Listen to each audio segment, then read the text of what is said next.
Hello and welcome to Legacy IS. So today we are going to discuss one important topic that currently in the news regarding this law minister versus judiciary, जहाँ पे एक tussle चल रहा है between executive and judiciary.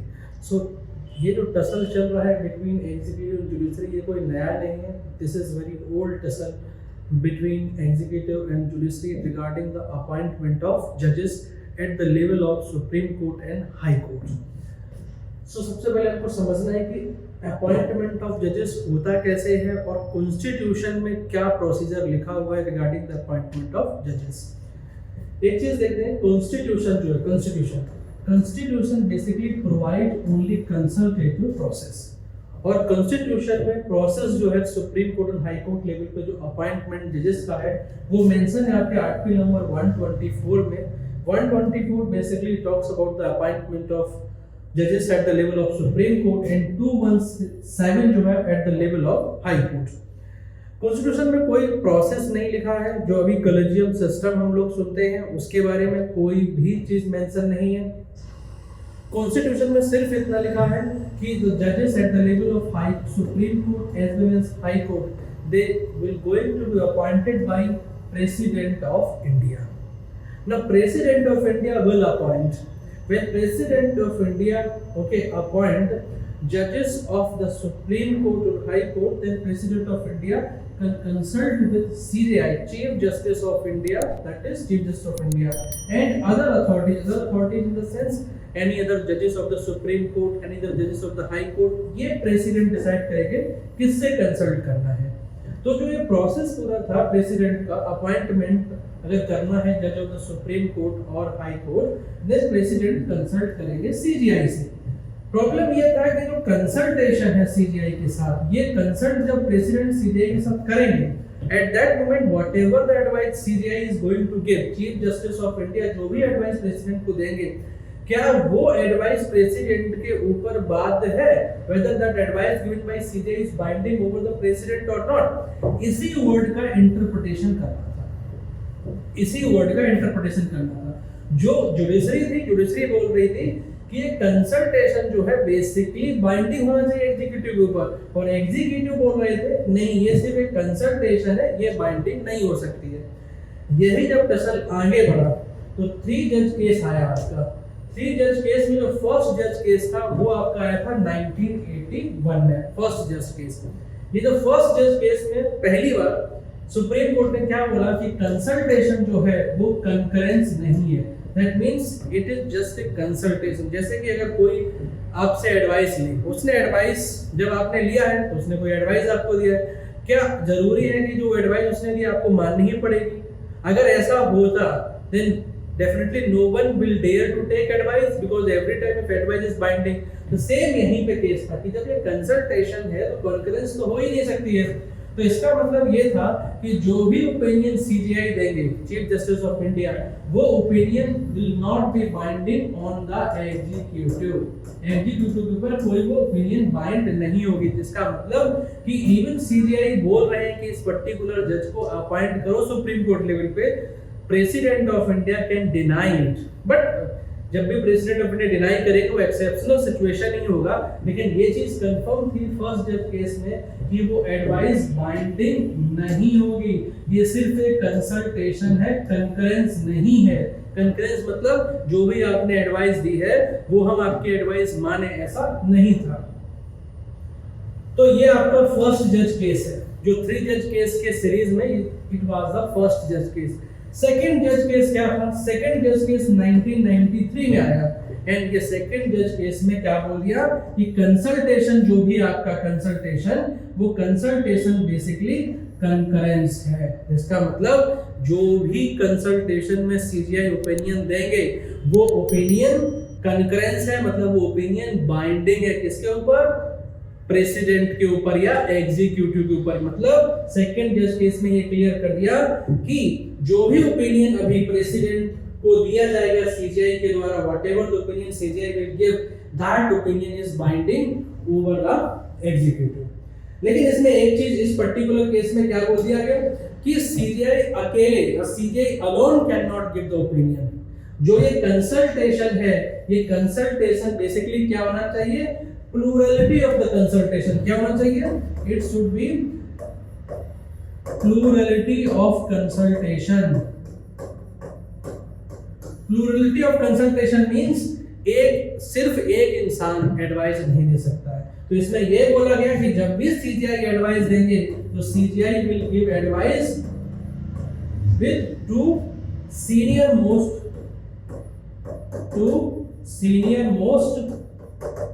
जज of supreme court. ये extra add कर दिया गया कि अब सेकंड जज केस में ये क्लियर हो गया कि जो कंसल्टेशन इन कंकरेंस है, लेकिन यहाँ पे जब प्रेसिडेंट कंसल्ट करेंगे तो सीजीआई सिर्फ और सिर्फ alone can not give the advice.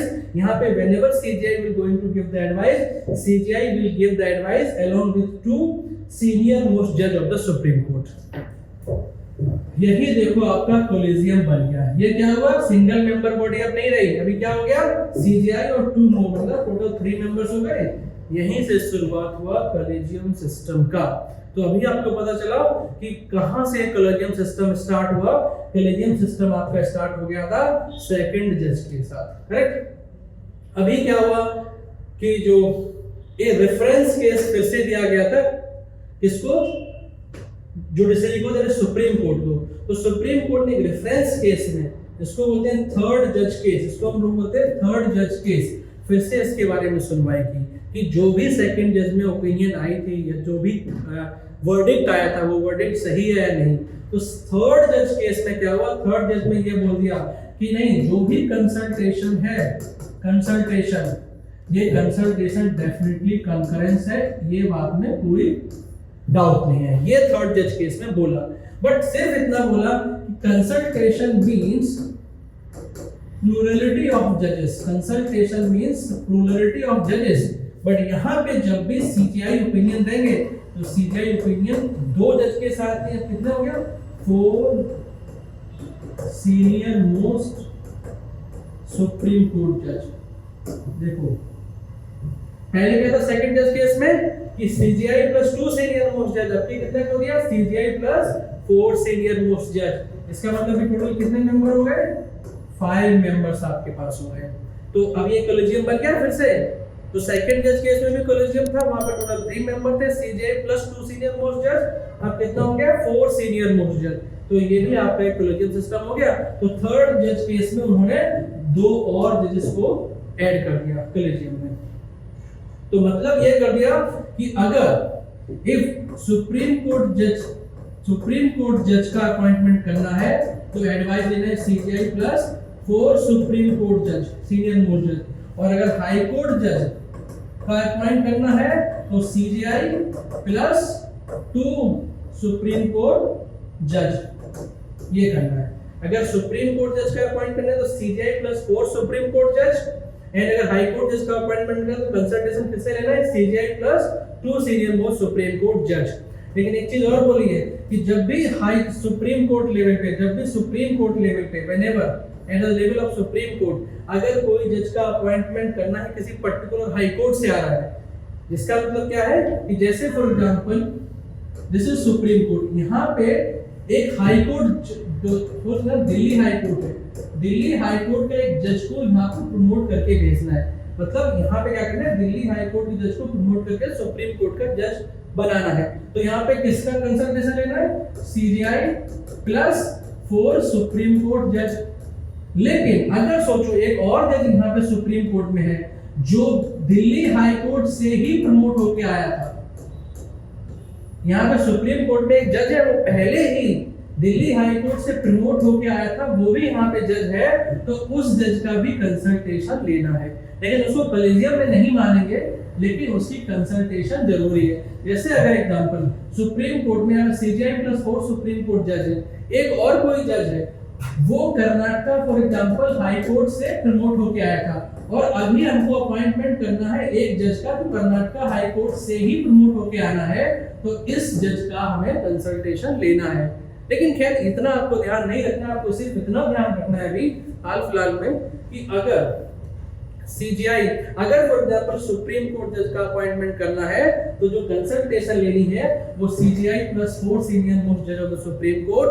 अगर हाई हाई कोर्ट पे जज का अगर अपॉइंटमेंट करना है तो CJI प्लस 2 सीनियर मोस्ट जज ऑफ द सुप्रीम कोर्ट। लेकिन अगर ट्रांसफर करना है, जैसे कि फॉर एग्जांपल अगर ट्रांसफर करना है, जैसे कि किसी जज को हमें ट्रांसफर करना है, जैसे दिल्ली, ओके, जैसे दिल्ली हाई कोर्ट से हमें उसको ट्रांसफर करना है और दिल्ली हाई कोर्ट से हमको उसको इलाहाबाद हाई कोर्ट में ट्रांसफर करना है, इलाहाबाद हाई कोर्ट में ट्रांसफर करना है। तो यहाँ पे मैं कितना कंसल्टेशन लेना पड़ेगा, क्योंकि ये ट्रांसफर का केस हो गया। तो यहाँ पे क्या करना पड़ेगा, CJI प्लस 4 सीनियर मोस्ट जज ऑफ द सुप्रीम कोर्ट, उसके बाद plus chief justice of Delhi high court and chief justice of Allahabad high court का भी कंसल्टेशन लेना है ड्यूरिंग द ट्रांसफर ऑफ जज from one high court to another high court, correct. तो यहाँ पे क्या है, plus 2 chief justice of high court. कौन से 2? एक वो हाई कोर्ट जो रिसीव कर रहा है जज को, और एक वो हाई कोर्ट जहां से जज ट्रांसफर होके जा रहा है। ये आपको बता दें।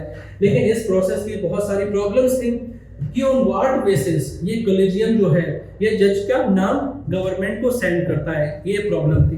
दूसरा प्रॉब्लम था कि ये बाइंडिंग है, तो गवर्नमेंट मना कर दे, government is not ready to accept the name, then क्या कर सकते हैं।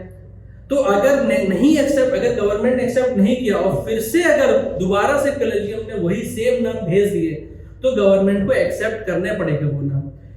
तो प्रॉब्लम ये आ रही थी कि ये जो पूरा प्रोसेस है अपॉइंटमेंट का, ये थोड़ा ओपेक इन नेचर है, क्योंकि ये नहीं पता चल रहा है कि कौन सा कैरेक्टर डिसाइड कर रहा है कि वो जज प्रमोट होगा या नहीं होगा, on what basis collegium is deciding the name of दो जजेस।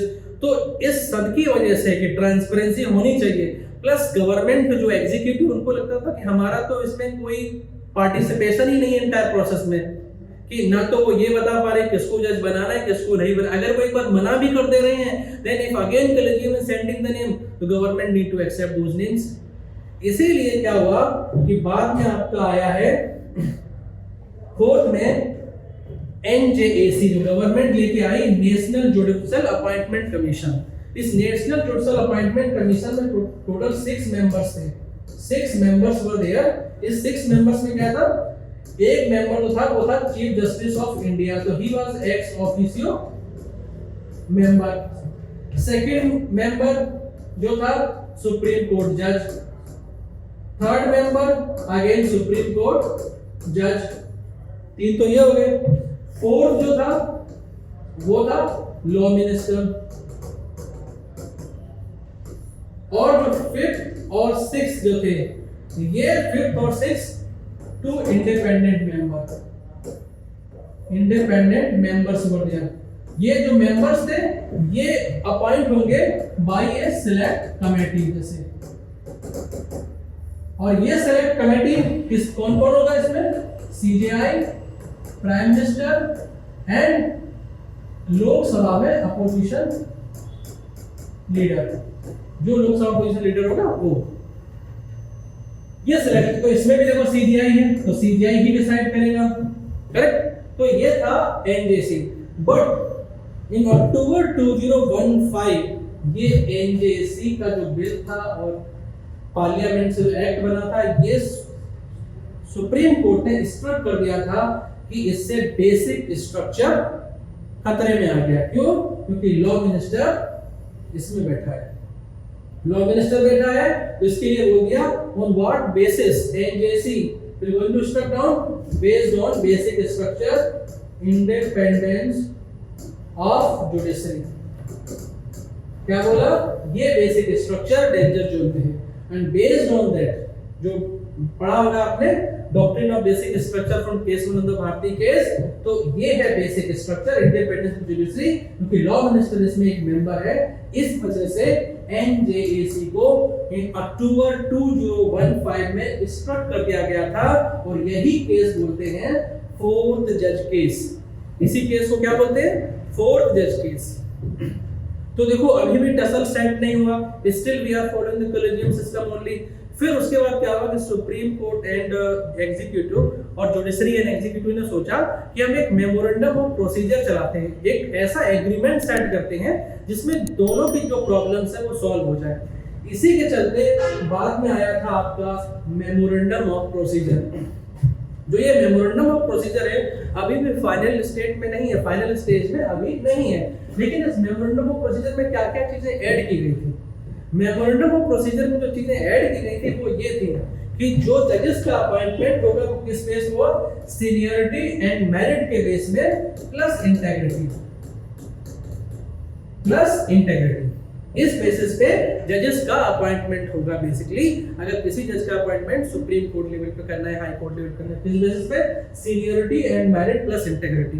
बट ये बोला गया था कि जो हाई कोर्ट की जो चीफ जस्टिस है उनको प्रायोरिटी दी जानी चाहिए। Chief justice of high courts they must be given priority when it comes to appoint at the level of judges of the supreme court। ऐसा ना हो कि आप जज of the high court appoint कर दिया, कोशिश करो कि chief justice of the high court that time must be promoted to the level of judge of the supreme court because seniority लग जाएगी और merit तो है तभी तो वो चीफ जस्टिस है, करेक्ट। ये सेकंड रीजन इन राइटिंग मतलब कि अगर किसी पर्टिकुलर जज ऑफ द हाई कोर्ट वो नहीं प्रमोट हुआ है, okay, at the level of supreme court और chief justice of high court not promoted at the level of high court, तो क्यों नहीं किया है उसका रीजन मेंशन करना जरूरी है। गवर्नमेंट क्या बोल रही है, रीजन हमें इसलिए मेंशन करना है ताकि ट्रांसपेरेंसी बनी रहे, क्योंकि अगर रीजन मेंशन नहीं करेंगे तो इसमें और कॉलेजियम सिस्टम में डिफरेंस क्या रह जाएगा।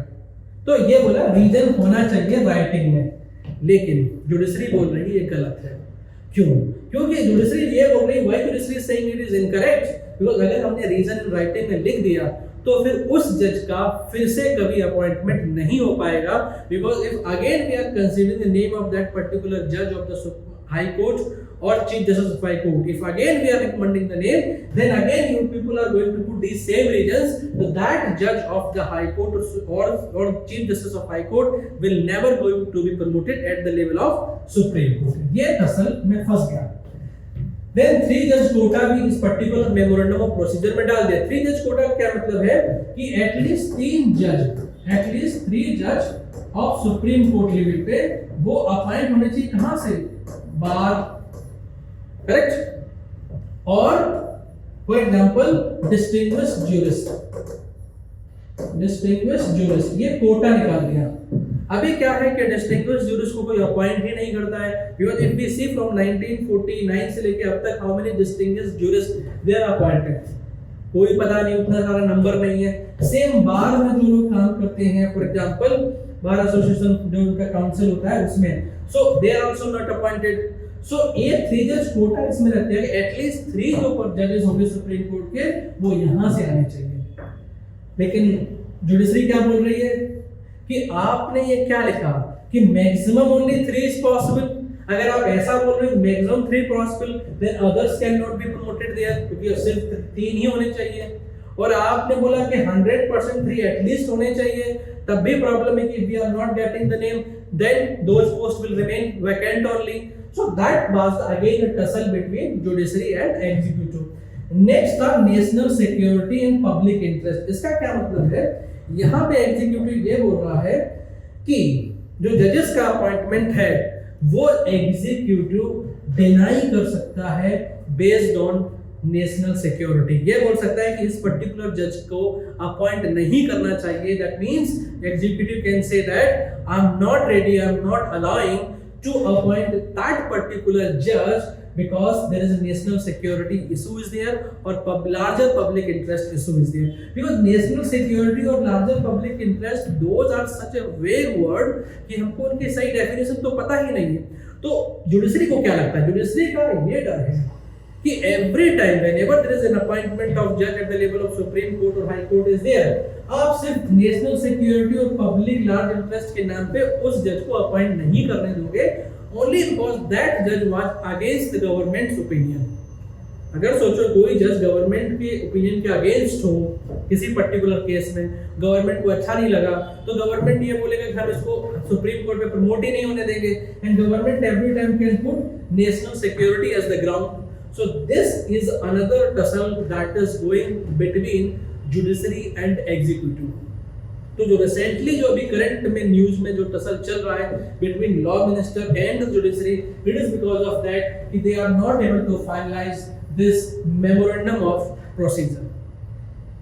So I hope you like the video. So if you like, please hit the like button, okay, and share with your friends also, and please keep watching, okay, to get such amazing video. Thank you.